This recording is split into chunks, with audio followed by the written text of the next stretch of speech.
मैंने सुना है एक पुरानी अरबी कथा है। दो मित्र थे, एक अंधा और एक लंगड़ा। साथ रहते और साथ ही भीख मांगते। साथ रहना जरूरी भी था क्योंकि अंधा देख नहीं सकता था, लंगड़ा चल नहीं सकता था, तो अंधा लंगड़े को अपने कंधे पर बिठाकर चलता था।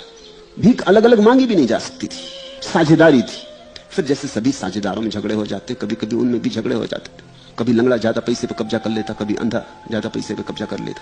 स्वाभाविक, जैसे सभी साझेदारियों में झगड़े होते उनमें भी झगड़े हो जाते थे। एक दिन तो बात ऐसी बढ़ गई कि दोनों ने एक दूसरे को डट के पीटा। यह भी ठीक है, सभी धंधे में होता है। भगवान को बड़ी दया आई। पुरानी कहानी है, उन दिनों भगवान आदमी को ज्यादा समझता नहीं था।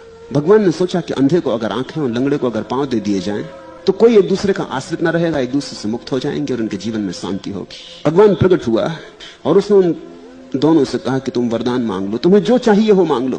क्योंकि स्वभावतः भगवान ने सोचा कि अंधा आंख मांगेगा, लंगड़ा पैर मांगेगा, मगर नहीं, आदमी की बात पूछो ही मत।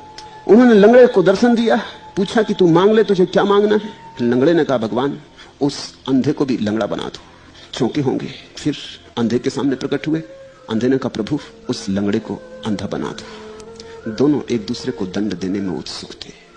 इससे दुनिया बेहतर नहीं हो गई, हालत और खराब हो गई। शायद इसीलिए अब भगवान इतनी जल्दी दया नहीं करता और ऐसे आके प्रकट नहीं हो जाता और कहता नहीं कि वरदान मांग लो। बहुत बार करके देख लिया, आदमी की मूर्खता बड़ी गहरी मालूम पड़ती है।